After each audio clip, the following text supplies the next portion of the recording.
जीवन में असंभव कुछ भी नहीं है। जब जागो तभी सवेरा होता है। अगर आपको लगता है कि मैं जीवन में बहुत से बुरे काम किया हुआ हूँ और अब इन गलत कामों को सुधारने के लिए कोई भी विकल्प नहीं है, तो आपको गौतम बुद्ध के जीवन की यह कहानी एक बार ज़रूर सुननी चाहिए। तो चलिए कहानी को शुरू करते हैं। एक दिन एक किसान बुद्ध के पास आया और बोला, महाराज, मैं एक साधारण किसान हूँ। बीज बोकर, हल चलाकर अनाज उत्पन्न करता हूँ और तब उसे ग्रहण करता हूँ, किंतु इससे मेरे मन को तसल्ली नहीं मिलती है। मैं कुछ ऐसा करना चाहता हूँ जिससे मेरे खेत में अमृत के फल उत्पन्न हों। आप मुझे मार्गदर्शन दीजिए जिससे मेरे खेत में अमृत के फल उत्पन्न होने लगे। बात सुनकर गौतम बुद्ध मुस्कुरा कर बोले, भले व्यक्ति, तुम्हें अमृत का फल तो अवश्य मिल सकता है, किंतु इसके लिए तुम्हें खेत में बीज ना बोकर अपने मन में बीज बोने होंगे। यह सुनकर किसान हैरानी से बोला, प्रभु, आप यह क्या कह रहे हैं? भला मन के बीज बो कर भी फल प्राप्त हो सकते हैं? बुद्ध बोले, बिल्कुल हो सकते हैं, और इन बीजों से तुम्हें जो फल प्राप्त होंगे वे वाकई साधारण ना होकर अद्भुत होंगे, जो तुम्हारे जीवन को भी सफल बनाएंगे और तुम्हें नेकी की राह दिखाएंगे। किसान ने कहा, प्रभु, तब तो मुझे अवश्य बताइए कि मैं मन में बीज कैसे बो सकता हूँ। तब बुद्ध बोले, तुम में विश्वास के बीज बोकर विवेक का हल चलाओ और ज्ञान के जल से उसे सींचो और उसमें नम्रता का उर्वरक डालो। इससे तुम्हें अमृत का फल प्राप्त होगा। उसे पाकर तुम्हारे सारे दुख दूर हो जाएंगे और तुम्हें असीम शांति का अनुभव होगा। बुद्ध से यह अमृत का फल की प्राप्ति की बात सुनकर किसान की आंखें खुल गईं। वह समझ गया कि अमृत का फल सत्य विचारों के द्वारा ही प्राप्त किया जा सकता है।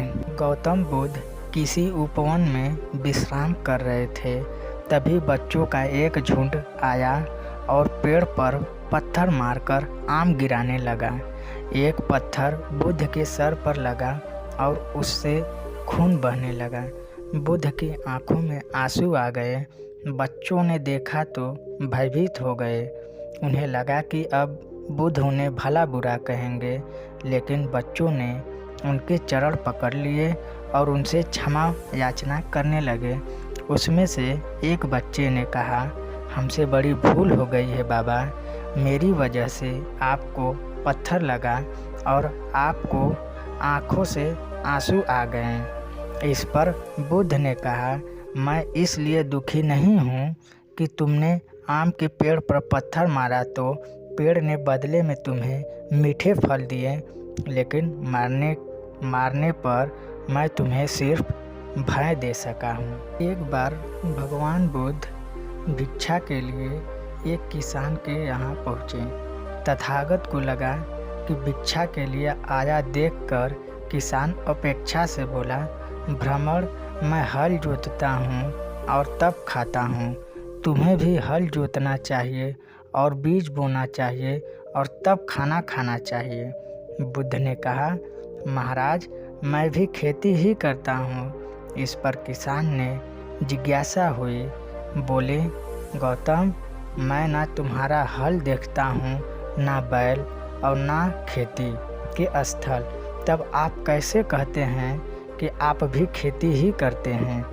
आप कृपया अपनी खेती के बारे में समझाइए।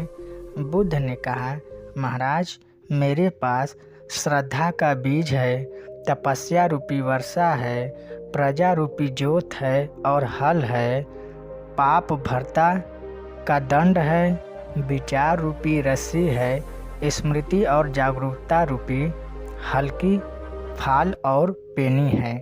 मैं वचन और कर्म में संयत रहता हूँ और मैं अपनी इस खेती को बेकार घास से मुक्त रखता हूँ और आनंद की फसल काट लेने तक प्रयत्नशील रहने वाला प्राणी हूँ।